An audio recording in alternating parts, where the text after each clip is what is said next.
Kalau melihat pemilu itu bukan soal meneruskan atau tidak meneruskan pemerintahan sebelumnya. Pemilu itu adalah kesempatan kita melihat kembali titik awal perjalanan sebagai negara. Jadi, pemilu itu bukan soal meneruskan dan tidak meneruskan 5 tahun terakhir, 10 tahun terakhir, 15 tahun terakhir. Bukan.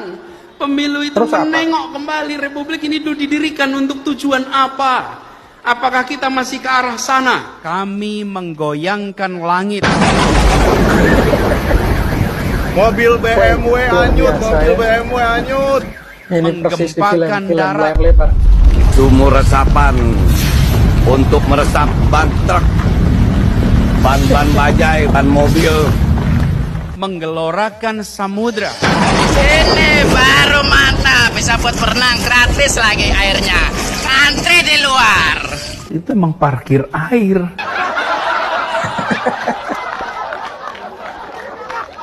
Apa alat transportasi yang dimiliki oleh hampir setiap orang? Mayoritas akan menjawab sepeda motor. Bukan. Alat transportasi yang dimiliki semua orang adalah kaki. Kaki. Karena itu yang harus dibangun pertama adalah untuk kaki. Ini gagasan. Parah.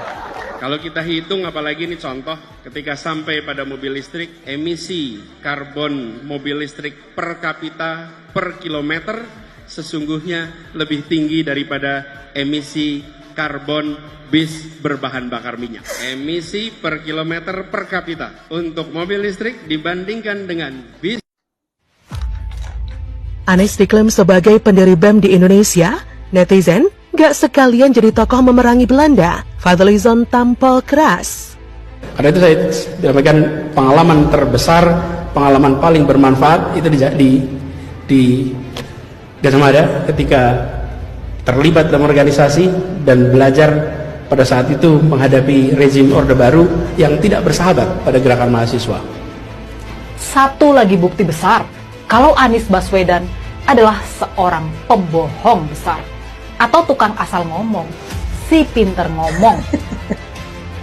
Dilansir dari laman akurat.co, kelompok relawan Anies Baswedan mengklaim bahwa tokoh capres yang didukung Nasdem, PKS, dan Demokrat itu sebagai sosok sentral yang membidani lahirnya Badan Eksekutif Mahasiswa atau BEM di Indonesia saat menjadi mahasiswa di Universitas Gajah Mada. Dalam akun Twitter @relawan_Anies, akun itu mengklaim pendapat dari Anies sendiri. Kala itu, Anies adalah menjadi Ketua Senat Mahasiswa UGM. Dari organisasi inilah kemudian BEM terbentuk. Anies mengklaim bahwa ia mendirikan Badan Eksekutif Senat Mahasiswa (BESM) yang pada masa Orde Baru belum ada satu universitas manapun yang mendirikan organisasi serupa. Anies berkata, BESM tahun berikutnya jadi BEM, itu di mana-mana ditertawakan. UGM ada BEM segala, sekarang semua kampus ada BEM.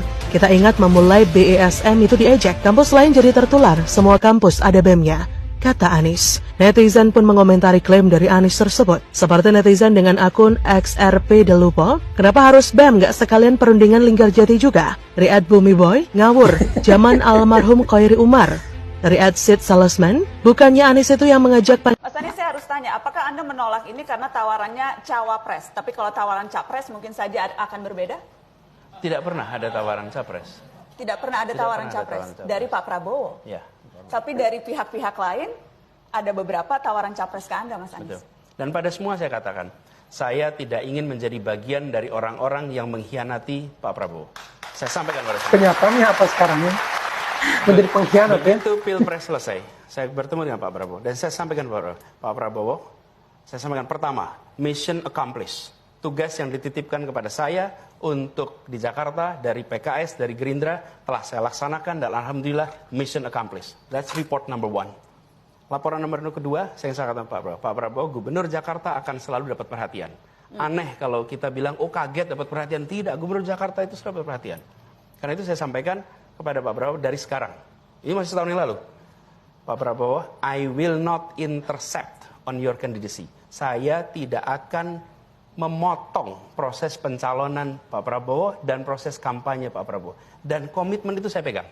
Siapapun yang bertemu dengan saya, mendiskusikan soal ini, selalu saya katakan bahwa saya memiliki komitmen dengan Pak Prabowo. Tidak ada yang tahu kecuali saya dan Pak Prabowo. Tidak ada yang tahu. Apa benar demikian, Jadi ya? Mas Anies, Anda mengiyakan bahwa memang tawaran-tawaran maju itu berdatangan? Berdatangan, tapi saya selalu katakan pada semua, meskipun tidak ada saksi dalam pertemuan itu, tapi kata-kata saya diingat oleh Pak Prabowo dan diketahui tentu oleh banyak orang, tapi saya sampaikan kepada semua, saya pegang itu. Jadi, ketika ada yang datang mendiskusikan, saya sampaikan, selama ini ada Pak Prabowo, saya tidak mau memikirkan, not even thinking. Saya boleh tanya Mas, yang datang mendiskusikan, mengajak Anda untuk menjadi calon presiden juga itu?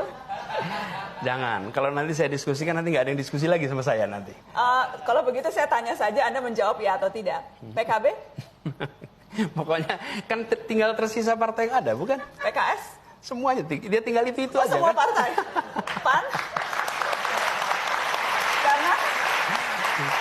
Karena saya ingat, minggu lalu ketika Mata Najwa membahas kejutan 2019, wacana soal poros ketiga itu sangat kuat mengemuka, sampai detik-detik terakhir. Dan saya ingin konfirmasi juga, bukan hanya partai, tapi juga ormas kan? Karena saya tahu Anda pernah bertemu dengan PBNU. Dari mana? Ada informasi saya, Mas. Saya ingin apakah Anda mau mengklarifikasi itu bahwa PBNU sempat datang bertemu kepada Anies Baswedan? Saya bertemu dengan banyak pihak. Karena kecewa mendengar Pak Mahfud yang akan dijadikan wapres, karenanya ingin mengusung Anda sebagai capres. Gini, siapapun yang bertemu saya, siapapun yang bertemu, jawabannya sama. Dan itu boleh dikonfirmasi pada siapapun yang ketemu. Saya sampaikan, saya memiliki komitmen dan saya tidak ingin dicatat sebagai pengkhianat. Apalagi kali ini dicatat sebagai pengkhianat ini. Itu dipromosikan, promotornya itu Pak Prabowo, Gerindra dan PKS. Dan saya ini bukan dari kubu Pak Prabowo dan PKS. Saya ini juru bicaranya Pak Jokowi. Saya adalah menteri di sana. Saya kemudian di reshuffle, 2 bulan kemudian dicalonkan yang berseberangan. Jadi saya tidak pernah mau meninggalkan. Kalau kita sudah bersama, saya tidak akan tinggalkan. Okay. Dan inilah prinsip yang saya pegang. Tidak tepat janji benar ini, tidak komitmen. Kalau Pak Prabowo masih jadi calon presiden, Anies Baswedan tidak akan maju. Tapi kalau Pak Prabowo tidak nyapres, mungkin saja lain. Dan saya tahu persis bahwa Pak Prabowo memang akan menjadi calon presiden. Jadi saya sampaikan pada semua bahwa calon adalah Pak Prabowo. Karena itu, jangan memikirkan tentang nama-nama lain. Dan jangan harap saya menyatakan bersedia, apalagi menjadi poros ketiga, tidak mungkin. Selama masih ada Pak Prabowo ketika itu. Dan itu komitmen saya dengan Pak Prabowo. Kenapa? Ayam kalau berkokok, matanya ditutup.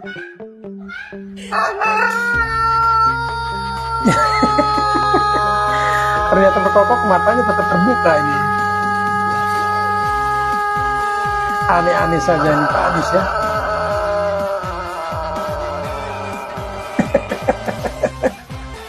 Kalau Desember besok selesai dan Desember besok mulai dipakai, bahkan akan ada pertandingan mengundang dari Juventus, Real Madrid, dan Barcelona. Itu U20 mereka akan datang untuk semua ke sini. Ya, soft launching ya, pertengahan Desember besok. Dan kapan itu diundangnya? Pertengahan bulan depan, sebulan lagi. Ya, padahal nanti saya undang. Saya datang ke banyak tempat tanpa kamera, tanpa media, tanpa ditemani siapa-siapa. Seringkali saya hanya datang sendirian, dan masuk satu tempat, masuk ke sebuah warung, tahu-tahu yang punya warung ngeliatin aja. Ini seperti kenal tapi siapa gitu. Ya temui mereka bukan untuk selfie dan diposting di pagi hari. Bohong, kamu tuh kan bohong. Ini parah nih. Bohong, kamu tuh kan bohong. Siapa yang di syuting, yang di foto, parah. Bohong, ini parah.